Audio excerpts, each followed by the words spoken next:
animais com quatro patas, você encontra peixes com quatro patas.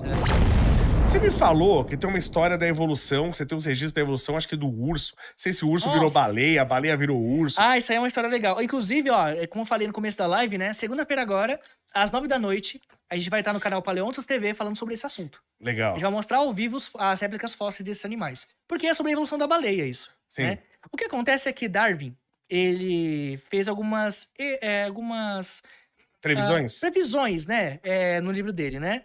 Algumas não se mostraram certas. Ele falou assim, olha, eu tô observando que alguns ursos na América do Norte, eles nadavam com a boca aberta para abocanhar os peixes. Ele Legal. comenta: eu não acho impossível, por exemplo, um animal como um urso, por exemplo, daqui a milhões de anos se adaptar e modificar tanto a ponto de virar um animal tão monstruoso como uma baleia. Certo. É isso que ele falou.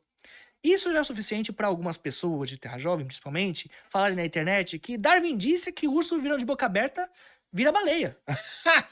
Porque a É evolução disso... sempre baseado em mentira, né? Então, mas essa é a Distorção, essa tal, é a é. verdade. E olha que interessante, o registro fóssil da evolução dos cetáceos, das baleias, tem muito fóssil legal. Tem muito fóssil a ponto de se você colocar ele sequencialmente, até mesmo cronologicamente, e passar uma câmera assim entre eles vão se modificando, sabe, assim, Sim. de um pro outro. Porque é muito legal, assim, a posição, você vê a narina recuando, a transformação do olho descendo. É muito bacana o registro fóssil da... Isso era legal de se fazer, né? Deveriam fazer essas coisas. Com os fósseis que já têm registrados, Sim. eles deveriam fazer essas coisas. Sim, então. A gente, segunda-feira, eu tô imprimindo as réplicas dos fósseis da evolução dos cetáceos, eu fiz a maioria. Em escala, porque alguns são gigantescos, Certo. mas a gente vai mostrar a cópia dos fósseis originais ao vivo. Legal, O muito pessoal bom. ver. Olha aí, não percam esse aí, hein, gente. Fala de novo aí que dia, que hora e que canal. Paleontos TV, próxima segunda-feira, às 9 da noite. Legal, segunda-feira, 21 próxima horas. segunda, que dia? Em agosto já, né? 2, 3... Consegue ver aí, Matheus? Que dia que sai? Pra gente já a data correta pro pessoal não perder. Dia 4 de agosto. 4 de agosto. Legal. Então isso é bacana, isso eu vou querer ver também. Isso é interessante, é um tema legal. E a gente vai trazer alguns fósseis que o pessoal não menciona. Porque é muito comum, na evolução da baleia, os cientistas comentarem sobre os mais clássicos, que é o Paquicetus, Ambulocetus, Basilossauro. E daí, não fala mais. Mas assim, do Basilossauro, que é a primeira baleia que a gente tem um aspecto de baleia, digamos assim, Sim. existiram outras transições até chegar naquelas baleias grandes. Os Mississete, como a jubarte, com a baleia azul. Sim. E as baleias odontocete, são dentadas, como o golfinho, como a orca, o boto. E tem uma sequência evolutiva com fósseis encontrados, inclusive, mostrando isso. E todos esses são mamíferos. Mamíferos. Mas não é curioso, né? Eu acho curioso isso, porque mamíferos que evoluem a ponto de parecer peixe, porque eles parecem peixe. Não, Muita gente acha que é peixe até isso hoje. aconteceu com répteis também. Né? Na pré-história aconteceu com répteis isso também. Né? Você tem, por exemplo, os ictiossauros. Os ictiossauros pareciam uma mistura de lagarto com golfinho. Eles tinham uma estrutura de golfinho, tipo aquela... se você jogar no Google ictiossauro, vai ver. Cara, parece um golfinho misturado com jacaré. Muito estranho. Né? Entendi. E é um grupo que se adaptou ao ambiente marinho, eram terrestres, foram se adaptando ao ambiente marinho com o tempo. Também tem os plesiosauros também, que são animais aquáticos, parecem uma mistura de cobra com tartaruga, bem estranho. Imagina uma tartaruga com pescoção assim, né? Sim. Plesiosauros. Também eram animais que outrora eram terrestres, porque sentam no grupo dos arcossauros, que eu mencionei anteriormente, e acabaram dando origem a esses animais aquáticos, que aquáticos a ponto de dar luz na água. Tem fóssil de ictiossauro e de plesiosauro do bebê nascendo, assim. Ele foi soterrado com o bebê nascendo, saindo do ventre. Então eles eram ovovivíparos, né? Então, você pega o ornitorrinco, que é o único, até onde eu sei, o único ovíparo mamífero que existe. O que deu errado com o ornitorrinco? Não é que deu errado. Ele é um ponto interessante. E a gente até pode falar um pouquinho, pessoal, o gancho sobre a evolução dos mamíferos, que tem a ver com esse camarada aí, né? Com esse fóssil aí, com o listrossauro, né? Tem a ver com ele. Por que acontece? Os mamíferos, eles são de uma linhagem chamada Synapsida, né? E os Synapsidas eram um grupo muito diversificado com animais que botavam ovos, inclusive. Né?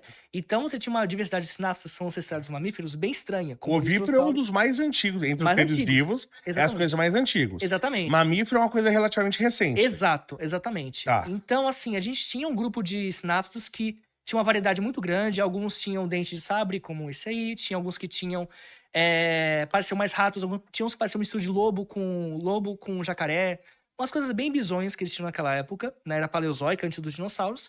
E um grupo desses sinápsidos começaram a se adaptar a criar pelos, a conseguir regular a própria temperatura. Você tem fósseis indicando essa transformação de pelos aparecendo no corpo, né? Tem indícios disso em fósseis, que são chamados sinodontes, que são os ancestrais, né? Dos sinodontes vai ter várias ramificações, né? Tem são os mamíferos, no caso, né? E os mamíferos são um grupo bem diverso. Tem os monotremados, que é o ornitorrinco. Você tem os marsupiais, né? Mas todos eles compartilham um ancestral comum. Esse ancestral comum provavelmente botava ovo. E essa característica ficou retida no ornitorrinco. Ela permaneceu. Entendi. Enquanto que os outros começaram a ir para um caminho mais de dar à luz, né? Ou na bolsa, como são os marsupiais, ou mesmo vivíparos, né? Como são os placentários. Placentários. É uma desvantagem, né? Assim, se você colocar ovo, porque, por exemplo, o mamífero tal, o filhote tá sempre com ele. Né? O cara o animal ovíparo, ele bota o ovo, tem que sair pra pegar comida, predadores pegam aquele ovo e tal. Tem que esconder bem o ovo, né? Pra proteger. É uma coisa curiosa. A gente entende, a gente não entende, mas se deu a impressão durante muito tempo que viver na Terra é uma evolução. Não me parece. Né? Me parece que viver na água é muito melhor, porque você tem uma liberdade tridimensional de verdade. Eu posso pra direita, pra esquerda, pra frente, pra trás, pra cima e pra baixo. É mesmo. Né? Na Terra eu não posso, é só direita, esquerda, pra cima e embaixo. Né? Eu preciso a gente, né? Então, lógico, os animais que voam têm essa liberdade e tal. Mas, assim, sempre se mostrou sair da água como uma evolução. E como eu falei, pra mim, você diminui o território. Se você sair pra terra, você diminui o território. Você tem menos território. É uma pergunta interessante essa. Você perde uma dimensão de liberdade. Você perde o pra cima e você perde o pra cima. Tá? Então, tem animais, isso até há pouco tempo eu não sabia. Tem animais que evoluíram pra sair da água, foram pra terra e depois evoluíram pra voltar pra água. Desistiram. Né? volta que deu ruim. Deu errado. Volta que deu ruim. É tipo um ser humano agora. Foi evoluir, chegou bem, melhor voltar. Do jeito que tá, não tá legal. Exatamente. E assim, é lógico, a gente fala assim, mas é uma questão de ambiente, né? Os animais que saíram da água pra terra, que são os primeiros animais de 4 patas, foi uma questão do ambiente, que o ambiente terrestre estava começando a ter animais terrestres ali, e havia uma nova oportunidade. Novos animais para comer, para caçar, que não eram tão abundantes no ambiente marinho naquela época. Sim. Então, por uma questão de oportunidade de alimentação, uma hipótese, claro, né? A gente leva em paleontologia, a gente nunca tem certeza de nada, sempre hipóteses, né? Então ele foi saindo da água para a terra, algo que tem fósseis mostrando essa transição, inclusive, e foi se adaptando dessa maneira, e foi... beleza. Então aqui, é meio que um beco sem saída. Adaptou pra terra, agora não consegue voltar mais. E foi se tornando cada vez mais adaptado ao ambiente terrestre, a ponto de ter ovos com casca, né? Que são os animais diápsidos que fazem ovos com casca, né? Ali. Os lagartos. Esqueci o nome, não é diápsido, esqueci o nome agora. Enfim. Que é tanto nome que a gente acaba esquecendo, mas tem a terminologia pra animais que botam ovos com casca. E aí foram desenvolvendo, pele seca também não precisava voltar para a água para manter a pele úmida, né? Como alguns anfíbios hoje em dia retém essa característica, e vão se adaptando a diferentes meios. E alguns grupos acabam vendo o contrário. Poxa, no mar vou ter mais oportunidade para mim, pela minha anatomia. E acabam voltando para o mar porque acha que é mais interessante. Porque para o organismo é mais interessante. Para o ambiente que ele está ali, é mais interessante voltar para a água e vai se acostumando.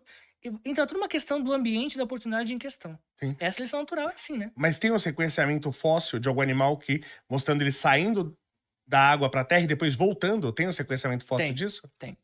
Tem o caso da transição assim, dos animais com 4 patas, você encontra peixes com 4 patas, como o Tiktaalik. Ele tem uma cara achatada, parecendo um crocodilo, e ele tem patas dianteiras e patas traseiras, é um peixe. Entendi. Né? Tem tornozelos, arteios ali, tudo preservadinho, é um peixe. Você tem de cabeça... assim, um tamanho de ovo, de o maior ovo que já existiu, assim? O tamanho de uma bola de basquete, mais ou menos, assim. Não é tão grande, né? Pro tamanho dos dinossauros. Não é, pois é. E esse ovo desse tamanho, eu tô falando dos ovos daqueles dinossauros que eu falei anteriormente, que chegavam a 80 toneladas. O dinossauro, acontece que eles nasceram pequenininhos. Bem pequenininhos. Só que o metabolismo era muito acelerado. Em um ano, eles conseguiam atingir um tamanho gigantesco. E a gente sabe desse metabolismo cortando o osso, né? E aí, pelo anel dos ossos, a gente consegue saber quanto foi a velocidade do crescimento dele. Sim, entendi. A que ele tinha, entendeu? Todo dinossauro colocava ovo? Todo. Até onde a gente sabe, eles botavam ovos, sim. Entendi. E qual que se você souber, claro, né? Qual é o primeiro animal que ele começa a ter toda a gestação dentro da barriga, sem ter ovo, Ao que tudo e ter indica. o parto, que a gente chama, né? Sim, uma boa pergunta essa. Em relação aos ictiossauros, são aqueles répteis aquáticos que começam a ser ovovivíparos, né? A gente não tem a sequência de fósseis que mostra a transição dos ictiossauros da terra para a água. A gente começa a ter o ancestral lá que tem uma característica mais terrestre e depois, quando vai no registro fóssil, pula para eles aquáticos. Não quer dizer que não existe, a gente não encontrou ainda. Certo. Lembra que eu falei que só 1% a gente encontrou até Talvez agora? nem encontre, né? Talvez nem encontre, talvez não É. se fossilizou, enfim. Agora, em relação aos mamíferos, a gente tem, pelas características do esqueleto, indicando que um dos primeiros placentários seria o Juramaia, do período Jurássico, né? No meio da era dos dinossauros. E ele tem características de um mamífero do tipo que é placentário, que tem placenta. Entendi. Então ele teria surgido aí no período Jurássico, no meio da era dos dinossauros. O mamífero é o único. Aí vai uma pergunta bem ignorante mesmo Claro. agora aqui. De alguém que não sabe nada, tá? Mas o mamífero é o único animal que ele produz o alimento pro filho dele, que no caso é o leite? Ou tem algum animal que produz alimento? E se não me engano, tem. Tem sim, tem alguns animais sim. Só que Porque o leite é uma coisa meio mágica, né? Uma coisa incrível, né? mas é uma coisa. O leite específico do mamífero é uma coisa que só o mamífero tem. Né? É uma coisa que. E a gente se discute onde surgiu isso. Sim, Porque você não tem muitos fósseis preservados de animais, dos sinápsidos que eu falei lá, dos ancestrais dos mamíferos com pele. Tem muito pouca coisa. entendi. Então não dá pra você saber exatamente quando surgiu a glândula mamária. Né? É um mistério ainda.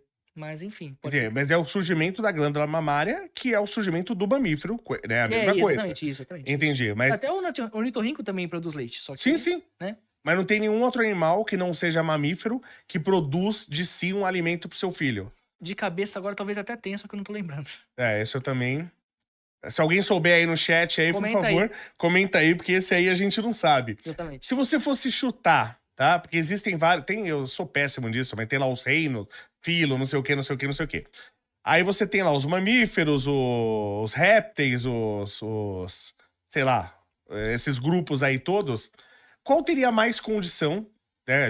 O mamífero a gente já sabe que deu certo. Uhum. Surgiu esse cérebro, o nosso cérebro.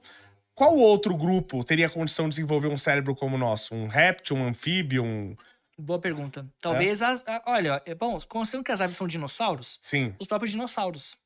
Você acha que as aves... Porque aí que tá, essa eu vou discordar de você. É. Porque os dinossauros ficaram 190 milhões de anos aí e não evoluíram o seu cérebro. É verdade, tem isso também. Só que no final da era dos dinossauros aparece um dinossauro muito inteligente, que é o Troodonte. No finalzinho. Muito inteligente assim, mais inteligente que um golfinho, por exemplo? Não, ele é inteligente no nível de um corvo, talvez. Tá. E o corvo é bem inteligente. Sim, né? sim. De uma ave assim bem desenvolvida. Assim, Eu não então... chutaria nas aves então, hein? Você chutaria nas aves? Então, ave é dinossauro, né? Porque eu falei dinossauro de maneira Sim. mais genérica, entendeu? Entendi. Geral. Mas é muito difícil saber também. Porque Claro. depende muito da questão do ambiente, as condições, né? Até mesmo pra gente desenvolver a característica assim, de inteligência, né? E não tô falando em termos espirituais, termos biológicos, claro. Certo. Foi também uma sequência de situações que permitiram a formação de savana, por exemplo, que facilitou isso, Sim. né? E várias outras coisas que conjuntamente permitiram chegar nesse nível. Né? Entendi. E aquela coisa, efeito borboleta, às vezes mudou uma coisinha, talvez fosse outra coisa completamente diferente, a gente não sabe. Conheça a Quant Fury, a corretora global que eu faço os meus investimentos. Dentro dela você consegue comprar Bitcoin, ações americanas, ETFs, criptomoedas e tem mais de 2.000 ativos para você estar investindo. Lembrando, ela é taxa zero. Tem o cupom aqui do canal Tubarão e tem um presente para você. Eu deixei o link na descrição.